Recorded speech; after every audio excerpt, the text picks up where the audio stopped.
Team Morara, Team Cyprian, once again, welcome to my channel. Although I know we are not happy, we are not okay at all, but we wish Morara Kebaso quick recovery. Nimeona bibi yake amesema kwamba tuweze kumwombea, na vile ile habari ambayo nimeweza kupokea ni kwamba alikuwa ameumia kichwa, shingo, miguu, ile kupiwa na uso. Unaona, juu alikuwa anapiwa zile viti ambazo ni za chuma, si kiti ya plastic, ilikuwa viti za chuma. And whoever did that, may you and your generation to come never know peace, because these people wenye walipanga goons waende kuataki Morara, they are mothers, fathers, brothers, sisters, wherever. But it's not good. As much as you hate someone or you diva, you don't have to kill someone in order to succeed in life or in order to shine. That was a public participation. It meant everyone's views was welcomed. Kila mtu, kila angesema kilikuwa ni kitu ambacho yeye mwenyewe anahisi. But what we saw today, it's very shocking. I know most people have been asking, hatujaweza kusikia kutoka kwa lawyer wake, hatujaweza kusikia kutoka kwa kina Eugene Wamarwa and so many people. I just want you to listen to this video, although it's late. I'm late kuwaletea. I told you guys I'm not feeling well. Ni kujikaza, naendelea kujikaza kuwaletea habari. Hata kama itakuwa imepita muda, lakini wanasemanga always better late than never. So at least na nyinyi mjue what happened. So I just want you to listen to this video, then baadaye tutaendelea. Yes.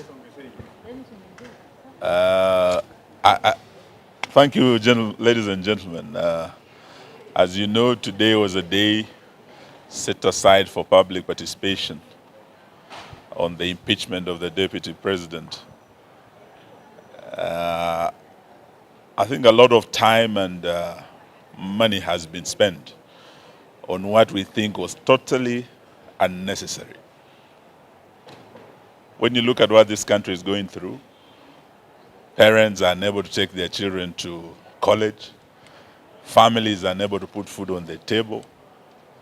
We have challenges in hospitals where people are being told to give cash before they are treated, including patients who are undergoing dialysis, and they have been turned away. The country is in a serious crisis, and these are matters that should be taking our focus and our attention as a nation, not a public participation exercise over some power play in the ruling coalition. It is a sad day for Kenya. But what is even sadder is the violence that has accompanied this process. And this violence has been seen across the country. We've seen it in Kiambu, where our client, Governor Waititu, was. And up to now, we do not know what happened to him, but we do know there was violence there. And not just in Kiambu, in Nyeri, the entire Mount Kenya, and other parts of the country. But what really has gotten the attention of the nation is the violence at Bomas, where our client, Morara, was seen being attacked from all corners. We saw seats, and we are talking of metallic seats being thrown at him. And he was hit. In fact, we saw him getting attacked on live television. And we want to thank Citizen and the other media houses that covered it. We do know that he's not well, and that is why he has not come to court.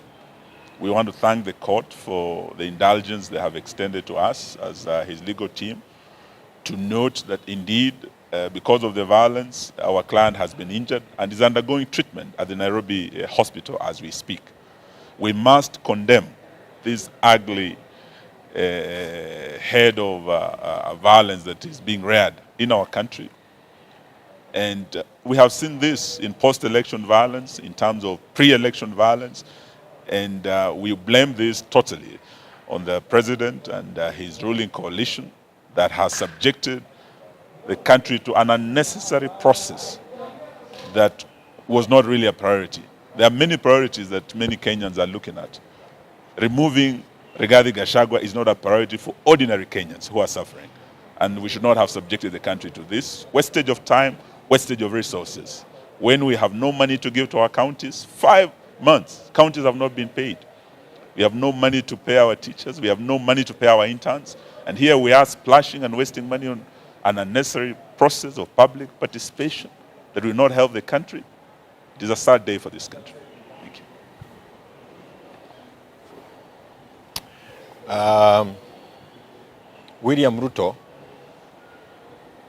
has no capacity to stand before Kenyans and address the Kenyans on the issues that are of concern to them. Just like my colleague has mentioned, we have a collapsing education system, we have a collapsing health system, we have scandals all over. Perhaps they may have used the day to hand over our airport to Adani. We have scandals now in the judiciary, and there was no reason as to why we should have continued with this process of impeachment if it is not a diversionary tactic that is being used by William Ruto. Unfortunately, again, we have seen the level of violence across the country, and called for, including attacking a young man in the name of Morara just because he showed up at the Bomas. And what we are now witnessing is really a crowback of all the gains that we had during our 2010 constitutional movement. We saw this during the 2007 difficulties that we had in the country. It started this way, slowly, violence before elections, that ended up with election violence, where we lost over 1,300 people. William Ruto has set this country again on the long path. He is setting up one community against another. And if you ask me, he is really keen on lynching the Mount Kenya community. The 41 against 1 is back on the table. It's a desire that he had before he ran for elections. He is now actualizing it.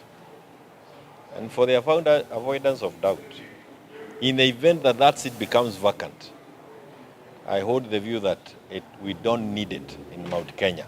Apeleke kwingineko.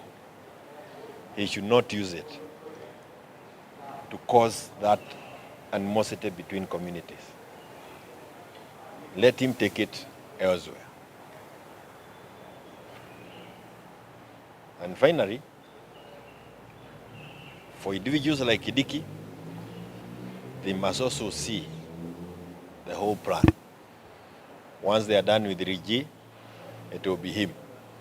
And even those who come from other regions, once he's done with them, for purposes of personal preservation, come 2027, he'll occasion this to any other person who looks like he can start on his way.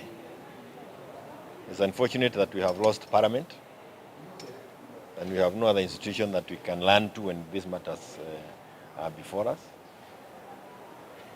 But we hope that Kenyans can hold together until that time. We are able to set this whole system home. If you ask me, Are we ready? Yeah, 20. So it's sad about what happened to Morara today with regards to the violence that was meted against him with the political thugs and goons who are planned and put at Bomas, go and attack and hurt our leader, the party leader of the Inject Party, Morara Kebaso. He was admitted in hospital. I saw him in hospital. He was badly and severely injured. He was hurt. If you could see him, you wouldn't wish it on your enemies. And it's sad and unfortunate, but we will emerge stronger, and he will emerge stronger, and the movement will emerge stronger. Other than that, I rushed to court because there was a ruling that was coming up today for Morara at 2 p.m. where the magistrate saw the charges that were preferred by the DPP, to which cyber harassment, were defective. So as we speak right now, Morara has been discharged. He has been let free, The bail has been returned to him. The court has ordered that the bail be returned to him, and he is a free man. He is a free citizen. The hogwash charges that are preferred against him by the DPP in cahoot with the police officers, they have been quashed, and I'm happy to tell all Kenyans that Morara has been let free and he's okay. He's okay, he's doing well, and we wish him a quick recovery. And you said that he is badly injured. Perhaps what part of his body? So Morara has been injured on his head, on his neck. You could see a lot of bruises, and there were some holes in his neck, on his back, on his leg. He's in a bad state. But we pray for him. Yes. Is he still admitted at the hospital? I think he's been. I'm not sure. I'm just from court. I left him at the hospital, so I'm not sure if he's out. So I'll have to confirm that. Okay. But the ruling was delivered in his absence. Do you have confirmation that this was a planned attack? I mean, Morara went to Bomet, went to Kericho, Ruto's home ground. He has never been attacked. He was in Nyanza. He has never been attacked in all those rallies that he's gone to. And my friends here, Kioti Sonko, who've been attending his launch tours, can affirm to that. Then the one day he has gone to Bomas is the day that he was attacked. Clearly, the public participation exercise was a meeting of goons of ODM together with UDA, some certain UDA thugs. But what I can say for a fact, those were planned goons, and it was a planned attack, because it's never happened before, because his meetings have been impromptu, so they could not plan an impromptu meeting. He will just take his car, park somewhere, start addressing people. They can't preempt that. But when he went to Bomas, people started throwing chairs, and not people, specific people, and you could see the leader, the member of parliament, TJ Kajwang, cheering on the beating of Morara. So clearly those were ODM thugs and even UDA thugs who were planted there to attack and beat up Morara. He was denied access. Other than being denied access, when he got in, he was denied the microphone. He is a Kenyan citizen. He's entitled to air his views like any other Kenyan citizen. So whatever happened to him was clearly masterminded and it was planned. And according to the charges that he was given during the court case, Yes. the cyber harassment charges were linked to a certain wealthy man out there. Perhaps when you PTA is a document, now what you found out there, do you feel maybe it was true, whatever is that man was behind the charges, or rather the court case? I don't think so, but the only person who can confirm is Dear Langat, and we saw some statement that was issued out by Dear Langat that was not responsible for the arrest of Morara. So whatever was there was clearly, it's just weaponization of the criminal judicial system, because even the charges, the judge was actually very clear that the charges, the offense, there is no disclosure of the offense, that Morara, that the offense preferred against, there is no offense under section 27 pertaining to cyber harassment. So the charges were hogwash. The charges were clearly put in place, intended to silence Morara and to scare him from telling the truth, and I hope he doesn't bite into it and he goes on doing what he's doing. So it's a scheme, and we've seen this before. Anytime you see the government using the Computer Misuse and Cyber Crimes Act against a certain individual, a certain person, then know there is something that they are trying to do. It's clearly a weaponization of the criminal judicial process. Okay. And following the Bomas incident, are you planning to report the issue to the police? Have you reported the matter to the police? Yeah, it's just that I was held up in court, but we want to actively follow up, because Bomas has CCTV cameras. Clearly, you could see the faces of some of those people who are throwing chairs, and Morara will be following up on that. We will be following up. Even the MC was shouting that Piga. That's actually incitement to violence. That is incitement. How is he MP. sitting as a member of parliament? The MP himself. So we have to follow it up. And not even Morara. I mean, you see this DCI who is busy, these guys who are busy running and kidnapping people, they should pick it up. They should arrest them. It's a crime against a citizen of the country. There is video evidence. There are CCTV camera footage. So I presume that right now they are busy, but they are busy looking into who was throwing the chairs, who was instigating the violence, and we hope that those criminals will be brought to book, starting with that MP, Member of Parliament. Okay, one, but you don't have to answer if you don't feel like. Do you have a comment on Kasmuel Makoure's act today of supporting the government on impeachment of Rigathi Gachagua? I prefer not to I think I can answer that question.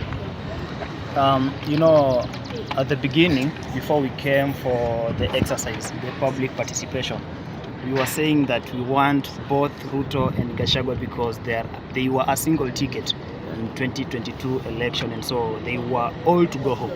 And so some of the social media influencers, when they were given that platform to air their issues, we expected that they air the grievances of most of Kenyans, whereby we want the entire Kenya Kwanza regime to go home. And so we expected somebody like Kasmuel to come out clearly to say that both Ruto and Gachagua, they must go home. Unfortunately, he was only touching on Gachagua and the matters of tribalism.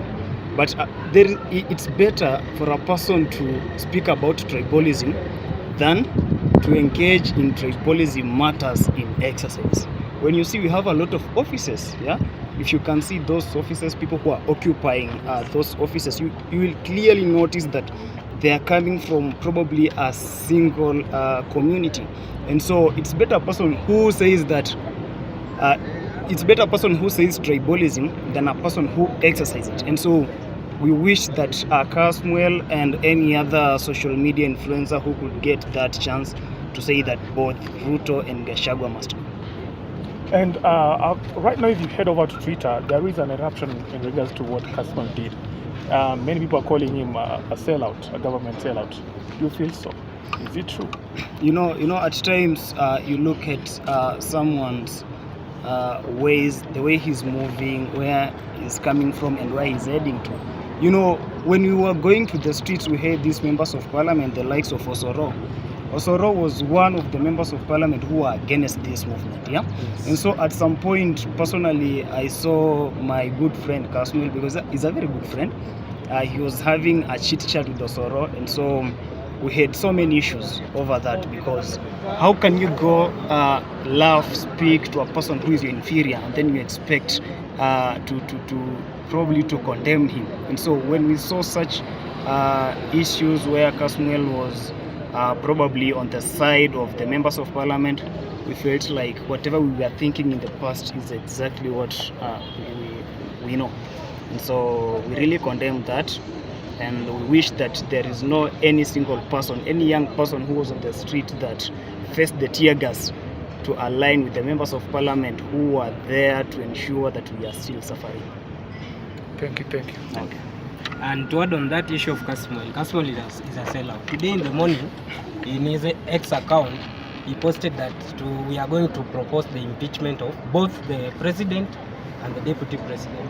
But upon going to the podium, Kasmuel changed his tone, and he was now saying impeach the deputy president. That one is a double speak, si ndio? Sio ndio kitu tunakataa nao Ruto. Anasema kitu kingine leo, kesho anasema kitu kingine. Kasmuel ni kama Ruto. Asimami kitu moja. Na kitu kingine pia, tuna condemn in the strongest term possible hiyo maneno ya kitu imefanyikia Morara, na tunaambia huyo MP TJ Kajwang, your time is over. Time yako imeisha kama MP hapa Nairobi, and youths are rising and we will occupy that seat you are occupying. Unatumia unemployed youths kupiga a fellow youth. That one we condemn in the strongest term possible. Mmeweza kumsikiza vizuri sana lawyer wa Morara. Mmeweza kumsikiza vizuri sana from Wamarwa, and mmeweza kumsikiza vizuri sana Jeremia Kioni vile ameweza kusema. Amesema kitu mzuri hivi. Kindiki asifikirie kwamba yeye ako on the safe side. Pengine Ruto anataka akimalizana na Gachagua hata mwanza baadaye. And I've seen so many videos kwa mtandao zikisema kwamba Ruto anataka atenganishe mulima kabisa. At the end of the day, he will decide kama this impeachment goes through. Atachukua mtu mwenye si kutoka mountain. Akue deputy wake. Mountain people, yani mmekaa hivi mpaka Ruto amesucceed kuwatenganisha. As we speak, mountain people wako divided. There are those people who are supporting Kindiki, there are those people who are supporting Gachagua, na hivyo ndivyo vita ishaingia Mount Kenya. And this is what Ruto wanted. Na finally asha penya. Now to our Luo people, nyinyi mmekuwa ni watu wa kutumika tu. Baba, let me tell you, I know I have fans wa baba hapa, but what kitu kenye kimekuwa happen, hata I wish you uanguke. Akianguka rudi hapa, si alichukua wale watu wenye walikuwa wanasema hawawezi wakafanya na kazi na Ruto, wakafanya. Hakuwahi ongea anything aseme kwamba sisi we are opposition and we are going to fight this government. Venye walikuwa wanalia mpadi government ni mbaya, government ni mbaya. At the end of the day tuliona wamefanya nini? Wamekubaliana nayo, wakarudiana, wakaiendelea kufanya kazi na wao. I'm just wishing baba anguke. Wenye mtanikasirikia hapa mtakasirika, but this is the reality. If baba angesimama ambie wale watu wake aje, sitaki muingie government, wacha tukae hapa ili tuendelee kuangalia hii government. Mmekuwa mkisema mlikuwa mnataka baba aumie. Sisi wenye tunampigianga kura mnaona sisi hatujaumia, ama mnafikianga nyinyi peke yenu ndio mmeumia? Mimi 2017 nilienda na mtoto wangu akiwa 1 month.